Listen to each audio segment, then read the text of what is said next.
Well, hello everybody. Nick McGinnis here. Today we're on the woodlot, looking at our woodlot improvement project we did last winter. This was a whitetail deer and rough grouse project primarily, but we were looking at doing other things as well. You know, improving the quality of the timber within this piece of land, selecting for logs that have saw log potential.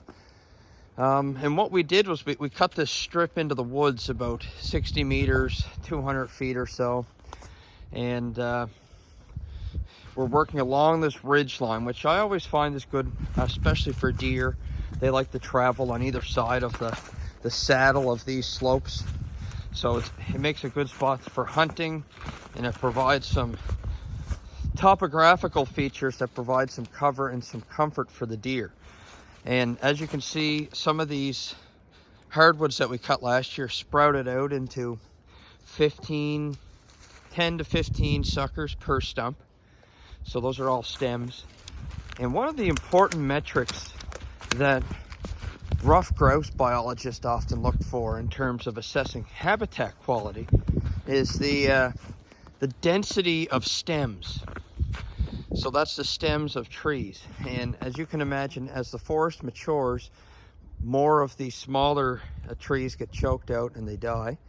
And eventually, due to the shade, your stem count, the number of trees, irregardless of their size per acre, begins to drop. So one of the reasons for that is during the brooding season, and when those chicks are young in the summer, they're born in June, July and August, they're still quite immature. They rely on the protection of their mother. When you have these multiple stems come off the stump, all of these things leaf out and they provide nice cover for the grouse. But the nice thing is it's all low hanging cover. It's 3 feet off the ground, 4 feet off the ground.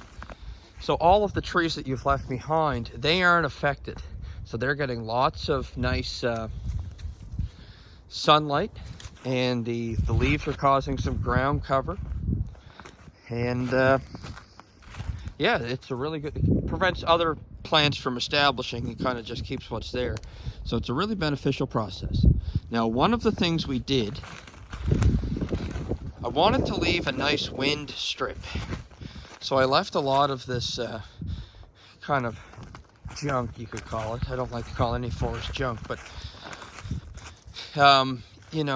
dying or dead, fallen and broken balsam fir, really not wind hardy at all. Taking a lot of the upheaving a lot of the ground as they fall. But I kept this mainly thinking, it's going to be a windbreak. We're creating browse for deer. They're going to be able to come in here in the winter months, and not only will they have access to the feed, but they will be sheltered from the wind, less of a draw on their energy reserves. I'm now thinking the next move will be to cut a lot of these trees out, all of the dead and dying balsam fir, the hardwoods without any saw log potential.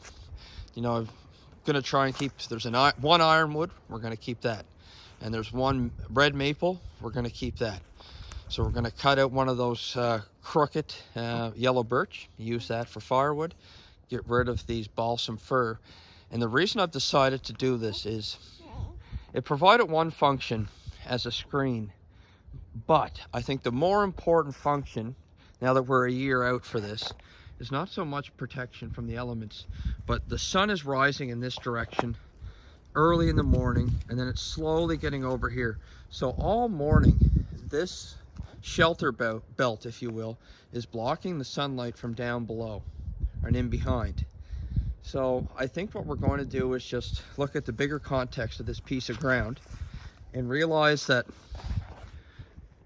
200 meters that way is a nice protected gully with hemlocks, mature hemlocks, excellent protection from the deer.